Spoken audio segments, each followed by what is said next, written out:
અભય થઈને નિષ્પક્ષતાથી નિરપેક્ષ રીતે વાસ્તવિકતાનો અરીસો રૂપી સચોટ માહિતી લાવતો સત્યની સાથે અભય ટાઈમ્સ।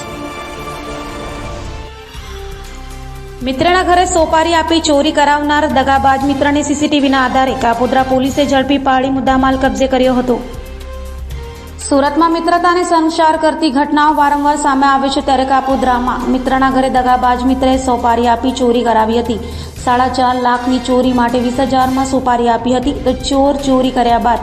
બેગ દગાબાજ મિત્રને આપી ગયો હતો, જે બેગ લેતો દગાબાજ મિત્ર સીસીટીવીમાં કેદ થતાં ભાંડો ફૂટી ગયો હતો। તો દગાબાજ મિત્ર સાથે ફરિયાદ કરવા પોલીસ મથકે પણ ગયો હતો। હાલ તો પોલીસથી બચવા શેરડીના ખેતરમાં દાટી દેવાયેલો મુદ્દામાલ અને દગાબાજ મિત્ર સાથે બેની પોલીસે ધરપકડ કરી છે। ગઈકાલ તારીખ 16/4/2024ના રોજ કાપોદ્રા પોલીસ સ્ટેશન હદના કૃષ્ણાનગર સોસાયટીમાં રહેતા ચંચલસિંહ અશોકસિંહ ચૌહાણ નાઓએ પોસ્ટે આવી પોતાની ફરિયાદ હકીકત એવી જાહેરાત કરેલ કે તેઓના બંધ મકાનમાંથી ₹5 લાખની ચોરી થયેલ છે, જે અનુસંધાને પોલીસે ફરિયાદીની પણ તપાસ તજવીજ કરતા અને ઉલટ તપાસ કરતાં ફરિયાદીએ જે જવાબો આપેલા એ જવાબોના આધારે ફરિયાદીના જવાબો જે રીતના મળેલ તે રીતે પોલીસને થોડી શંકા જ હતા। ફરિયાદીએ જે જવાબો આપેલા તે વ્યક્તિઓની પણ પોસ્ટે બોલાવી અને પૂછપરછ કરતાં ફરિયાદી થોડી કોઈ ખોટી હકીકત જણાવતો હોય તેવું જણાયેલ। પછી ફરિયાદીને વિશેષમાં વધુ પૂછતા ફરિયાદીએ પોતે જણાવેલ કે મારા મિત્ર સુનિલ ઉર્ફે કાળુ સીતારામ સરોજ, જે મારા અંગત મિત્ર થાય છે અને અમે સાથે જ રહીએ છીએ, તેઓએ મને જણાવેલ કે ભાઈ તને પોલીસ સ્ટેશનમાં પોલીસ કંઈક પૂછે તો તારે આ પ્રમાણે જવાબ આપવા, જેથી પોલીસને તેના ઉપર પણ થોડી શંકા ગયેલી। અને બાદ કાપોદ્રા પોલીસ સ્ટેશનના police inspector Shri MB Avsura, second PI Shri Solanki, district PSI Shri Pandya તથા સર્વેલન્સ સ્ટાફના માણસોએ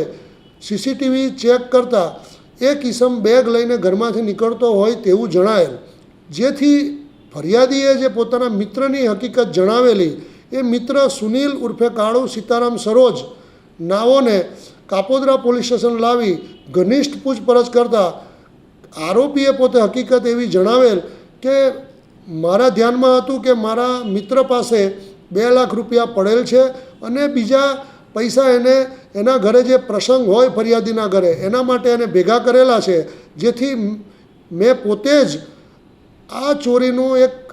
ગુનાહિત કાવતરું રચેલ અને આ કામે અન્ય એક વ્યક્તિ મનોજ નાથુભાઈ બાબુરાવ કાપુરે, જેને મેં એવું કહેલ કે હું તને રૂમની ચાવી આપીશ અને રૂમની ચાવી તું લઈ અને મકાનમાં જે રાખેલી બેગ છે એ બેગ લઈ અને તું બેગ મને જ્યાં હું 1 કિલોમીટર દૂર ઊભો હોય ત્યાં મને આપી દેવી। અને આ કામે ફરિયાદીને પણ હકીકત એવી જણાવેલ કે તેની પાસે ઘરની 2 ચાવી હતી જે એની સાથે જ રહેતી હતી, પરંતુ તે પૈકીની એક ચાવી ગુમ થઈ ગયેલો અને ક્યાં પડી ગયેલો હોય એની એને ખબર ન હતી। પરંતુ હકીકત એવી હતી કે એમાં સુનિલ એ પોતે જ ફરિયાદીના કિચનમાંથી એક ચાવી કાઢી લીધેલ અને એ ચાવી મનોજને આપી અને મનોજે મકાન ખોલી અને બેગ લઈ અને આરોપી સુનિલને આપી દીધેલ। અને મનોજ પોતે ઓળખાઈ ના જાય તે માટે આરોપી સુનિલે તેના વાળ પણ કટિંગ કરાવી દીધેલા, કારણ કે મનોજને ખૂબ લાંબા વાળ હતા અને સીસીટીવીમાં કે અન્ય રીતે પોલીસની નજરમાં ના આવી જાય તે રીતે કૃત્ય કરવાનું હોય, જેથી એ અંગેનું પણ પ્લાનિંગ સુનિલે કરેલું। અને આ રીતના કુલ 5 લાખની ચોરી કરેલાની ફરિયાદ હકીકત જણાવેલ, જે આધારે કાપોદ્રા પોલીસ સ્ટેશને ગુનો રજીસ્ટર કરી અને પ્રશંસનીય કામગીરી કરી અને આ ગુનો ડિટેક્ટ કરી લીધેલ છે અને ગુનાના કામે આરોપી સુનિલ ઉર્ફે કાળુ સીતારામ સરોજ તથા મનોજ નાથુભાઈ બાબુરાવ કાપુરે નાઓની ધોરણસર અટક કરેલ છે અને તેઓના વિરુદ્ધ તપાસ તજવીજ ચાલુ છે।